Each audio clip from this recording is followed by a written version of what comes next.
taco, el picante, ¿no? Es decir, Sí, que le falta un poco, y por eso a mí me resulta un poco más plana a la de Hawks, ¿no? Sí, yo creo que tienes razón y eso está claro. Para empezar, Wilder sitúa precisamente la acción en 1929, es decir, un año después de que se estrenara Primera Plana, que si no recuerdo mal, se estrenó en agosto de 1928 en el Teatro Times Square en Nueva York, con un éxito arrollador. Hawks nunca le interesa el tiempo en el que filma sus películas, están casi suspendidas en el tiempo prácticamente. Ha rodado películas históricas como Air Force, que es su contribución a la Segunda Guerra Mundial, Sargento York, pero sus películas específicas realmente nunca sabes en qué época del oeste o en qué época. Son películas contemporáneas, por decirlo de alguna forma, pero no está interesado en lo que le rodea. Es quizás el cineasta más replegado en su propio mundo creativo que existe. Billy Wilder lo sitúa, y sitúa además dos datos muy característicos, el del freudianismo que ha explicado maravillosamente Juan Tebar anteriormente, pero también el bolchevismo, y el bolchevismo es la mala idea, por supuesto, no solamente con la referencia en los años finales del año veintitantos, que era un peligro porque la revolución rusa estaba muy cercana, sino también su ajuste de la Guerra Fría, y de la caza de brujas, por decirlo de alguna forma. O sea que eso está mucho más ahí, está mucho más meditado, incluso todos los datos. Pues por ejemplo, es la época en que está a punto de llegar el sonoro, esa maravillosa secuencia en el teatro donde Susan Sarandon está tocando ese karaoke, por decirlo de alguna forma. Lo decía un amigo mío el otro día cuando veía pequeño, de 15 años, viendo la película. Esto es un karaoke,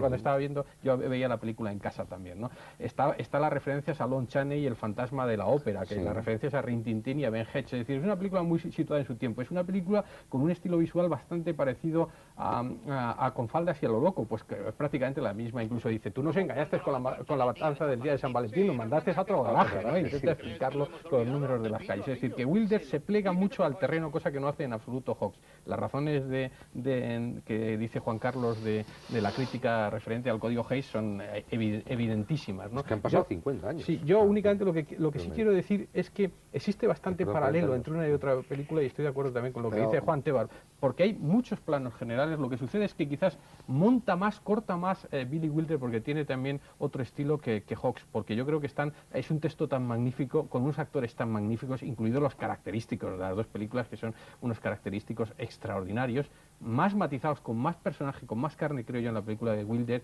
que en la de Hawks, que son más comparsas con respecto de la acción, vamos, ¿no? Pero, por ejemplo, hay dos secuencias que revelan, desde mi punto de vista, el estilo, lo que pretenden uno y otro. Es la secuencia prácticamente casi inicial de la película de Hawks, que es un traveling lateral que va de derecha a izquierda, recorriendo desde el despacho del director Cary Grant hasta la puerta de la redacción, y después el mismo traveling lateral idéntico acompaña a Hildy, a Rosalind Russell, desde la puerta donde deja a Bellamy hasta la puerta de Cary Grant, y después volvemos a repetirlo otra vez con respecto a Cary Grant. Billy Wilder, cuando entra en la redacción Hildy Johnson, Jack Lemmon, le acompaña en un traveling, pero lo deja ahí. Esa simetría, ese cartesianismo es característico de la puesta en escena de Hawks, pero eso a Billy Wilder no le interesa. A Billy Wilder lo que le interesan son los personajes, la historia que está detrás, y por decirlo de alguna forma está más concernido con lo que está contando, y no porque sea un director visual, porque simplemente cómo coloca en la ventana de la sala de prensa el reflejo de los personajes que están dentro es un detalle de una visualidad que quien diga que es un director poco preocupado por los aspectos visuales, me río yo de esa pero ahora habéis tocado un tema, a ver si yo lo podría aclarar.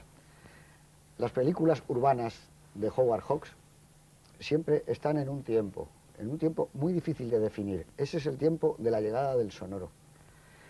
Este traveling que tú estás haciendo, están las telefonistas del periódico, la gente trabajando. Ese traveling está mostrando, hay un descubrimiento como del sonido. Está aportando como una invención al cine mudo. Mientras que cuando ves a Billy Wilder es un director que ya no es de esa época, no es de esa generación, claro. Y su puesta en escena es mucho más moderna. No moderna porque tenga que ser innovadora, sino que ha asimilado ya el cine muchas películas. Tú ves La fiera de mi niña, ves esta, tienes la sensación en ese blanco y negro, le pasa igual a Milestone, a otros directores que están en esa tierra de nadie, en una zona en donde el cine ha funcionado, el cine se ha levantado y habla, y entonces hay innovaciones en el montaje, innovaciones en el sonido, innovaciones en la puesta en escena, que a lo mejor desde el punto de vista de ellos cuando las hacían no eran innovaciones, sino que necesitaban esas cosas. En cambio, en Billy Wilder todo eso está superado, y aunque él puede hacer planos largos y no corta, su estructura cinematográfica es distinta, no es tan contemplativa. Eso es más o menos. Además le pasa una cosa, sí. No olvidemos. en la enumeración de errores que hace Billy Wilder, porque hace una enumeración de errores que cometió al hacer esta película. Que supongo que os habréis fijado además que en casi todos los libros y entrevistas con Billy Wilder, de una de las películas que menos habla es de esta, porque era una película cuyo fracaso le debió doler bastante. Y entre esa enumeración de errores, que hay varios, dice: Howard Hawks hizo una película en el tiempo contemporáneo. Yo he tenido que reconstruir una época, que es distinto. He tenido que hacer de alguna manera costumbrismo. Dice, y esto es malo. Otros errores que decía es, primero, nunca hagas una versión de una obra teatral que ya casi es perfecta. Dos, decía, si además hay una película estupenda ya anterior, mucho peor. Y después decía también, dice, mucha gente recordará que la otra, se refería a Hawks, era una obra maestra, incluso aquellos que no han vuelto a ver la película hace muchos años, o que ni siquiera la han visto, y esto pesará muchísimo sobre mí. Y él elimina esa película de su filmografía siempre porque cree que se ha equivocado con esa película, lo cual creo que era el primero que era injusto. Porque yo creo que es una película estupenda. Eso les pasa a los directores, a veces son muy injustos con alguna de sus películas porque consideran que es un fracaso. Bueno, y otra cosa, perdona, ahora te dejo un momento, ¿no? Una cosa que habéis apuntado todos, que es curiosa también, yo históricamente no lo sé tanto, pero bueno, debe ser un problema de código también y de censura. El problema que en la época de Billy Wilder tenía con el Watergate, que podía resultar mal para el público el presentar unos personajes tan viles, como el de Walter Matthau sobre todo, bueno, como el de todos, porque son terribles, todos los periodistas. En la película de Hawks empieza con un título que añaden, un letrero, que se sienten obligados a poner diciendo, estos eran los dark times, los tiempos sucios del periodismo. Afortunadamente ya no son así. Hay un signo de interrogación, ¿no? En el cartel, me parece, no estoy muy seguro. No, dice, listos, ready, dice... Listos, ¿están listos? Efectivamente, sí. Pide disculpas, ¿no? No, lo que te iba a decir a propósito de lo que has mencionado, de que él se arrepienta o no se arrepienta, yo, leyendo también las entrevistas, y bueno, Nadie es perfecto, que tú has leído antes, he sacado más la conclusión de que no es que Billy Wilder se haya arrepentido de hacer El Gran Carnaval, por ejemplo, que fue su gran fracaso mucho más que este, ¿no? Sino que él sacó la lección de que había cometido un error, que es que no se puede hacer una película en contra del público. Una película como es El Gran Carnaval, en la que tú estás criticando a toda una sociedad. Es un poco lo que ocurre también con Primera Plana que acabamos de ver. Es decir, no se puede decir hacer las delicias de 1 millón de dependientas y amas de casa. Es decir, es que casi insulta al público. Él tiene ese egocentrismo y esa capacidad de analizar a la sociedad, y a la sociedad a veces no le gusta saber cómo es. Y eso se da muy especialmente en la película, en Ace in the Hole, en El Gran Carnaval. Es una obra maestra. Sí, que es una obra maestra, pero que destroza la sociedad. O sea, es decir, que no es una crítica al periodismo, es una crítica a la sociedad entera. En aquella en la que tiene Kirk Douglas en el periódico aquel de Albuquerque, cuando explica lo que es el periodismo, eso es de una dureza y de una... Sobrecogedora. Terrible. Es la primera película que produjo Billy Wilder. Sí, es una película... Y que después resulta éxito. que tuvo que marcharse y volver a trabajar no como productor, porque esta película se quedó en manos de la compañía y se la montaron además de otra manera. Es una película de la que él también reniega. Vamos, reniega como tú dices, reniega del resultado de esa película. Con respecto al público, lo que tú decías, es curioso, y esto en vez de una guerra Hawks-Wilder, como bien decía José Luis, está siendo todo lo contrario, está siendo un acercamiento Hawks-Wilder. Hay una frase de Hawks que dice que nunca he hecho nada ni haré nada que yo crea que es demasiado elevado o bueno para el público.